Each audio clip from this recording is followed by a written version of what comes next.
The world is a sadly dangerous place for women and girls, and we see that again and again.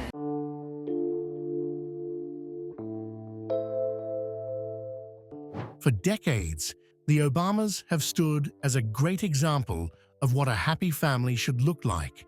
A loving father, a graceful wife. For the past 25 years, you have not only been my wife and mother of my children, you have been my best friend. And two happy, beautiful children.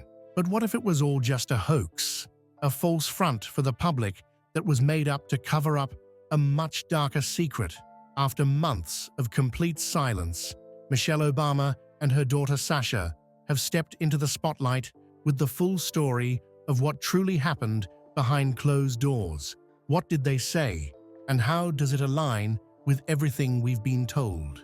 Join us as we explore all they revealed about the divorce and much more. Got to spend a minute on the Obamas because there seems to be some momentum picking up in the rumor mill about their marriage. The Obamas' love story. Long before Michelle Obama had to endure the problems of a difficult marriage, she was known to everyone as Michelle Robinson, an ambitious young woman who grew up in the South Side. Unlike most girls at her young age, she was someone who loved going to school, and she was so good at what she did that she skipped second grade and later became part of her high school's honor society. As an adult, she studied sociology at Princeton University before getting her law degree from Harvard in the late 80s. With a promising career and many job opportunities popping up, the future felt bright and normal. But everything changed when she met a handsome young man named Barack Obama. This man was 27 years old at the time and was as confident and charming as anyone could get. He spoke in such a way that grabbed everybody's attention, and every worker at the firm liked him almost immediately. Michelle, like most other young women who knew Barack, thought he was a cool person to hang out with, but was not interested in dating him. She thought dating in the workplace was not a good idea, and even if it were, she didn't want to be known for dating the cute guy at the office. On top of that, she felt he was a bit too sure of himself, and for these reasons, though he asked her out multiple times, she kept saying no. But over time, as they kept working together, Michelle couldn't help falling for him. She wrote about this through her famous memoir titled Becoming, where she described the young Barack as someone who was deeply thoughtful and passionate about social issues. He had a very strong sense of purpose and was never afraid to stand up for what felt right. For these reasons, after many failed attempts, Michelle finally agreed to go on a date with him. Their first date happened during the summer of 1989. Late for the first meeting. Late. I was like, is he trifling? The black man's gonna be late on the first day? At the famous Art Institute of Chicago. There, they took a look at a lot of paintings, while talking about various things that interested them. After a brief tour of the place, they walked along Michigan Avenue and ate some ice cream. That was the moment they kissed for the first time, and life was never the same again. Michelle described that she got to know a lot more about Barack when they started dating officially. She found out that Barack was focused on making a difference on a very large scale, while she was more focused on the more practical aspects of life. Things like family, career, and finances were the things she was most concerned about, while her partner always dreamed big. But even with these problems, they only got along more as the years passed. The relationship went smoothly for the most part, but Michelle was in for a huge surprise. Life took a huge turn in October of 1991 when Barack went out for dinner with her at the Gordon restaurant in Chicago. Michelle thought it was another night out and focused on enjoying her meal while talking about the many things that happened earlier that day at work. Things only got confusing when the waiter arrived with their dessert. What was on her plate was not food, but a small box, and inside the box was an engagement ring. Right there, Barack asked Michelle to marry him, and her answer was yes. The couple got married about a year later, on October 3rd, 1992, and that was where the problems began. The first issue they had to deal with was Barack's very demanding career. It wasn't friendly for someone who had just gotten married, as it involved working long hours as a lawyer, lecturer, and community manager. Of course, Michelle has a career, but that didn't make things easy, especially given how much she worried about presence and stability before they got married. And sadly, their problems were just getting started. Struggles with parenthood. From the get-go, Michelle had always made it clear to her partner that she wanted to start a family as soon as they could easily afford it. But unfortunately, getting pregnant was far from easy, so much so that she never conceived until her mid-30s. It was a moment of joy and celebration, but it wasn't destined to last. After years of waiting and finally getting pregnant, Michelle suffered a miscarriage and fell into depression. Though miscarriages were quite common among women, Michelle felt it was her fault all along. Worse yet, she was almost 40 years old and was afraid that time was running out. So after a long talk with her husband, Michelle decided to try IVF. And as most women going through this would tell you, it is both physically and emotionally exhausting. To make sure it worked properly, Michelle had to inject herself with hormones every day, and these chemicals, by effect, made her feel sad and tired all the time. What made it worse was that her husband was always supportive but absent. Michelle felt she was handling the problem alone, even though her husband always tried to be there for her. Thankfully, the struggles paid off in 1998, when they welcomed their first daughter, Malia. Their happy life became even brighter when they welcomed their second daughter, Sasha, in 2001. And with these joys came another set of challenges. You see, at that time, Barack's career as a politician was starting to kick off. And while that sounded like good news to his close friends and loved ones, it almost felt bittersweet for Michelle. She had always hoped her husband would find more success in his career, and now her wishes were coming true.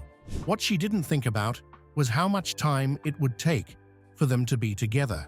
For example, in 2004, her husband ran for the US Senate, and with the amount of time he spent on his campaign, Barack had even less time to be with his family. Keep in mind that their first daughter, Malia, was barely 7 years old at the time, and Michelle had to wake up early each day to make sure she and Sasha went to school safely before quickly cleaning the house so she could focus on her work. Michelle took care of the household throughout that time on her own, and it felt exhausting. In her memoir, Michelle wrote that she always felt like a single mother, even though she had a very loving and supportive husband. Every night, she went to bed with little energy and almost frowned each time her alarm rang the following morning. On top of that, pursuing politics at this time meant her husband had to quit his job as a lecturer, and the money he got from being a community manager didn't come close enough to pay the bills that were slowly piling up at the table. Keep in mind that both of them had not settled their loan debt at this time, and the pressures were only getting worse. The family under the spotlight.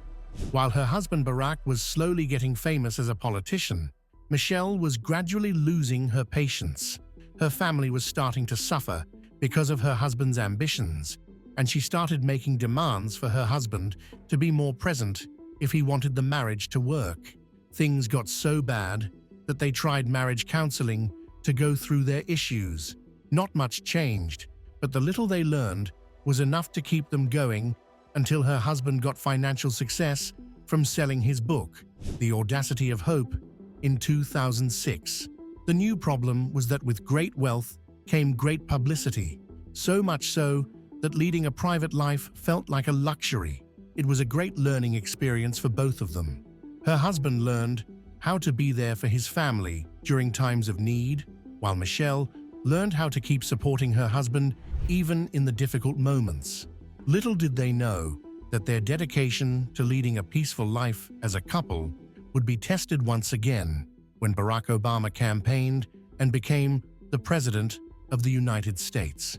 From the moment Michelle became First Lady in 2009, she was always attacked by those who disagreed with her opinions on various issues, and they often did this in the harshest ways. The biggest example of this came up in 2014, during her husband's second run as president, and it came through strange accusations by major influencers that Michelle Obama was a man.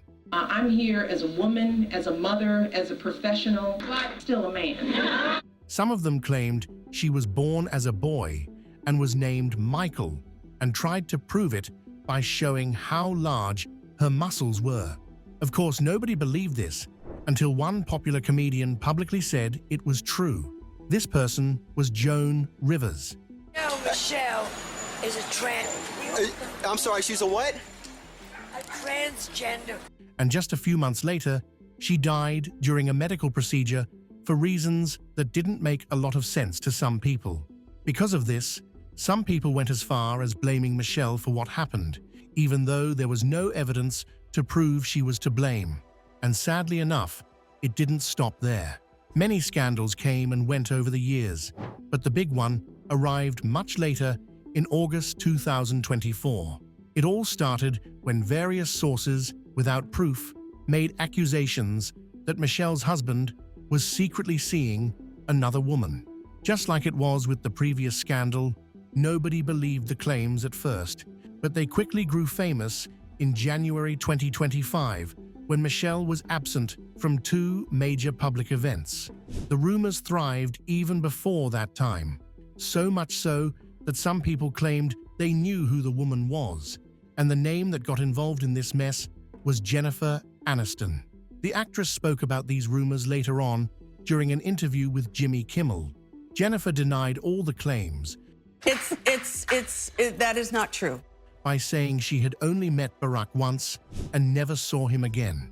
She further explained that the only person she sees regularly is his wife, Michelle Obama. This brought the matter to a close in most places, but the rumors came up once again in January, insisting that Michelle Obama is considering getting a divorce. For what reasons? Cheating and lack of time spent with each other. By what proof? She thought they would have enough time as a couple after Barack finished his second term in 2016, but got disappointed when he only used the free time he had to focus more on other jobs in law and advocacy instead of just being with her.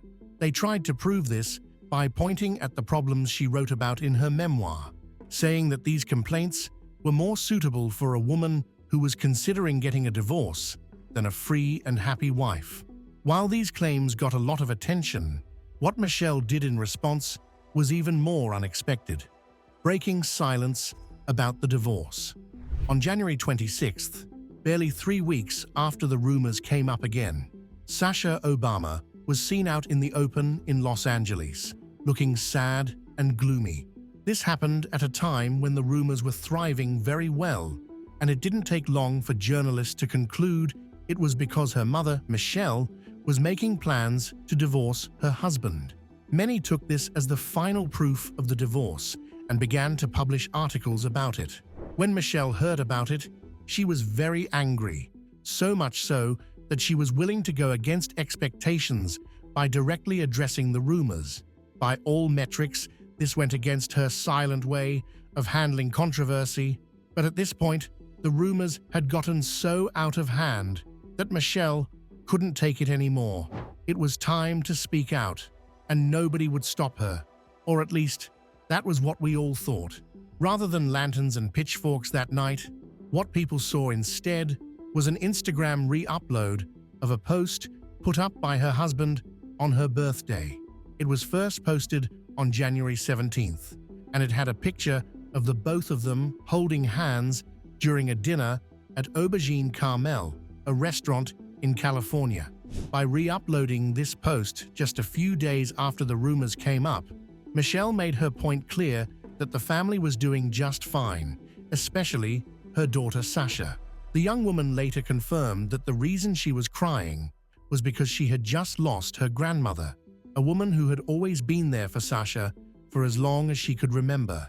To prove this, she pointed at the books she was holding in the photos, and each of them was talking about how to deal with losing family members and loved ones. None of them had anything to do with the parents getting divorced. What came next was another post by Michelle Obama on Valentine's Day. It was a selfie of the both of them smiling together, and it was also uploaded by her husband on his account. This was the final nail in the coffin for all the rumors about their divorce, and no proof has been given about their separation, even to this day. As for Michelle's daughters Malia and Sasha, they are currently living together at an apartment in Los Angeles. Malia graduated from Harvard with a degree in visual and environmental studies and is now making a name for herself in the movie industry and did well enough to direct her film, which went public at the Sundance Film Festival. Sasha graduated from the University of Southern California and has remained out of the spotlight ever since, focusing instead on careers that don't bring her to the public eye unless when necessary, while Malia tries to stand out from her family's legacy by changing her professional name to Malia Ann, choosing to go by her middle name instead. With all we've explored, it's safe to say that Michelle has gone through a lot of struggles as a wife and as a mother, and now she struggles with the empty nest phase of parenthood. She wrote about how her feelings are mixed in this regard. On one hand, she misses living with her daughters like it was back in the day, while on the other hand, she is very happy to see her children doing well on their own. Either way, we just have to wait and see what the future has in store for the family. How do you think Michelle should have handled the alleged divorce? Should she have directly addressed it, or was it okay to leave it the way she did? Let us know in the comments down below. If you enjoyed the video, please make sure you like, share, and subscribe. Also, click on the next video shown on your screen. You will enjoy it.